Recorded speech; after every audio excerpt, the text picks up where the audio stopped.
Semoga Allah bukakan, Allah teguhkan hati para hakim konstitusi itu. Untuk mereka bisa imparsial, untuk mereka memiliki keberanian, untuk mereka mengambil keputusan yang adil, keputusan yang benar, keputusan yang nantinya akan mereka pertanggungjawabkan di hadapan Tuhan Yang Maha Kuasa. Gugatan pemilu, ambisi kubu Anies Muhaimin, diskualifikasi Prabowo Gibran. Pasca kalah pada Pilpres dalam pemilu 2024 lalu, kubu pasangan calon presiden calon wakil presiden, Capres-Cawapres, nomor urut 1, Anies Baswedan Muhaimin Iskandar resmi mengajukan perselisihan hasil pemilihan umum, PHPU, ke Mahkamah Konstitusi, MK. Diketahui, Anies Baswedan kalah dari pasangan Capres-Cawapres nomor urut 2 Prabowo Subianto Gibran Raka Buming Raka. Rekapitulasi hasil penghitungan dan perolehan suara tingkat nasional menunjukkan, Prabowo Gibran menang dengan memperoleh 96.214.691 suara, atau sekitar 58,58% dari seluruh suara sah nasional. Sementara Anies Muhaimin mengantongi 40.971.906 suara, atau sekitar 24,95% dari seluruh suara sah nasional. Assalamualaikum warahmatullahi wabarakatuh. Salam sejahtera untuk kita semua.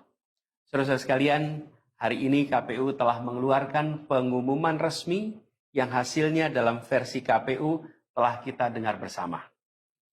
Tapi dalam sebuah pemilihan, proses itu tidak kalah penting daripada hasilnya. Proses pemilihan itu penting untuk dipastikan terbuka, adil, jujur, bebas dari berbagai macam tekanan. Untuk apa? Untuk menjamin bahwa semua suara yang memenuhi syarat akan didengar dan akan dihormati. Proses pemilihan ini penting untuk dijaga agar memastikan legitimasi, kepercayaan, dan inklusivitas dalam hasilnya. Tanpa proses yang kredibel, legitimasi calon yang terpilih atau legitimasi keputusan bisa menyebabkan keraguan. Maka menjaga integritas pemilihan adalah fundamental untuk kelangsungan demokrasi dan untuk terpenuhinya aspirasi masyarakat secara keseluruhan. Atas dasar itu, izinkan kami menyampaikan pernyataan untuk mendakapi proses pemilu yang sejak awal hingga saat ini. Saudara-saudara sekalian, sepanjang perjalanan Pilpres kali ini, sejak awal kita semua telah melihat dan menemukan begitu banyak ketidaknormalan, kekurangan, dan pembiaran terhadap proses yang tidak wajar, yang tidak pernah terjadi sebelumnya dalam sejarah bangsa ini. Sudah menjadi rahasia umum, berbagai kekurangan ini telah kita temui sejak jauh sebelum pencoblosan. Mulai dari rekayasa regulasi sampai ke intervensi alat negara. Dan semua ini telah menjadi catatan media serta jadi catatan publik.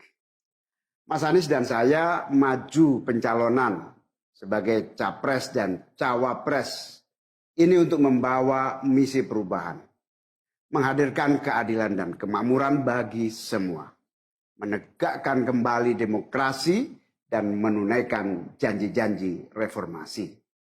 Dan berdasarkan catatan dari KPU tadi, ada puluhan juta orang yang menitipkan suara kepada kami berdua. Maka demi memperjuangkan suara mereka yang percaya pada perubahan dan tetap teguh hingga akhir, kami memutuskan meminta tim hukum Timnas Amin untuk maju ke Mahkamah Konstitusi dan menyampaikan kepada majelis hakim serta publik luas tentang berbagai kekurangan dan penyimpangan yang telah terjadi selama proses Pilpres kali ini. Terlalu banyak temuan-temuan tentang proses demokrasi yang tidak berintegritas ini yang telah dikumpulkan oleh tim hukum Timnas Amin. Semua ini nanti akan disampaikan oleh tim hukum kepada Mahkamah Konstitusi. Kami mempercayakan sepenuhnya proses ini kepada tim hukum yang dipimpin oleh Saudara Ari Yusuf Amir. Dan tentu dikawal dan didukung sepenuhnya oleh tim Amin di bawah kepemimpinan Kapten Muhammad Saugi. Kami menyerukan kepada seluruh relawan dan pendukung, mari kita dukung sepenuhnya tim hukum berjuang di jalan konstitusional yang telah tersedia secara sah. Dan kita semua akan terus menjaga etika demokrasi, menjaga suasana kedamaian dan persatuan.